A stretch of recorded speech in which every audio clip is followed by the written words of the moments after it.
안녕하세요. DK메디칼 시스템과 함께하는 날씨와 건강입니다.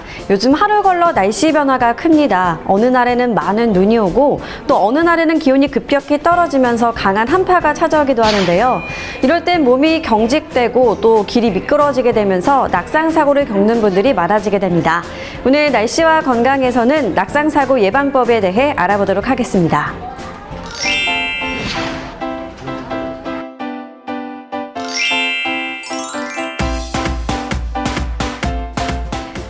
네, 겨울에는 두꺼운 옷차림 때문에 움직임이 둔해지고 또 빙판길이 많아지게 되면서 잘 넘어지게 되는데요.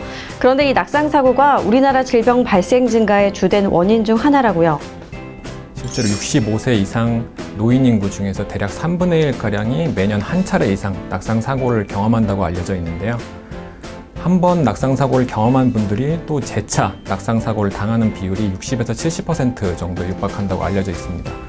이제 노인분들한테 이런 골절이 발생했을 경우에는 아무래도 좀 뼈가 약하시기 때문에 골다공증성 골절이 오는 경우가 많은데, 이 중에서 대퇴부 골절이라든지 이런 일부 골절들 같은 경우에는 즉각적인 수술적 치료가 필요한 경우도 있기 때문에 조금 더 각별한 주의를 요하게 됩니다. 네, 몸이 약한 여성분들 또 노인분들은 각별히 더 주의해야 할 것 같은데요. 그렇다면 낙상사고가 발생했을 때 가장 먼저 주의해야 되는 부위는 어느 부위인가요? 예, 우리 몸의 모든 부위를 다 조심해야 되겠지만 오늘 중점적으로 설명드릴 부분은 우리 몸의 가운데 있는 기둥이 되는 허리입니다.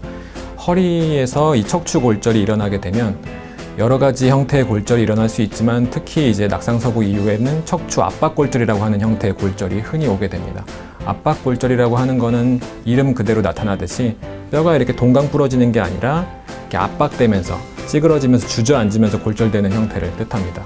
특히 노인분들 같은 경우에는 본인이 어떤 큰 다쳤다라고 인식하지 못하는 작은 행동들 때문에도, 예를 들어서 뭐 의자에 털썩 앉는다든지 아니면 무거운 물건을 들다가 허리에 뚝 사는 소리가 난다든지 이런 별거 아닌 동작 때문에도 이런 골다공증성 척추 압박 골절이 일어날 수 있기 때문에 평상시 일상생활 하실 때도 항상 주의를 기울이셔야 됩니다.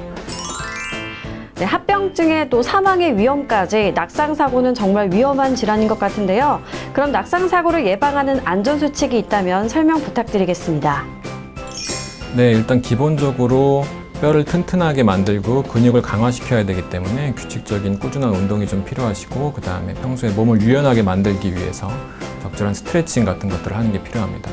그리고 사고가 잘 일어나지 않게끔 상황이라든지 환경을 개선해야 되기 때문에 일단 보이는 것이 잘 보여야지 사고가 잘 일어나지 않기 때문에 수시로 시력 체크를 해서 혹시 시력 저하가 있다라고 하면은 안경을 착용한다든지 이런 개선이 필요하고, 항상 주변을 좀 밝게 조명 같은 것들을 환하게 키워놔야 됩니다. 그리고 집안에서도 특히 이제 물기가 많은 부분, 화장실이라든지 주방 같은 경우에는 바닥에 물기가 채 마르지 않은 경우에는 걷다가 넘어질 수 있기 때문에 그런 부분은 항상 조심하시고, 특히 요즘철 같은 어떤 겨울에는 바깥에 눈이 많이 오고 미끄럽기 때문에 이런 미끄럼 방지가 되는 그런 신발을 착용하는 것도 도움이 될 수가 있습니다. 네, 꾸준히 운동을 하는 것이 좋은데요. 운동을 하지 않은 사람보다 신체 반응 속도 및 유연성, 또 균형 감각까지 높아진다고 하니까요. 오늘 말씀드린 내용 잘 참고하시면 좋겠습니다. 지금까지 날씨와 건강 박유라였습니다.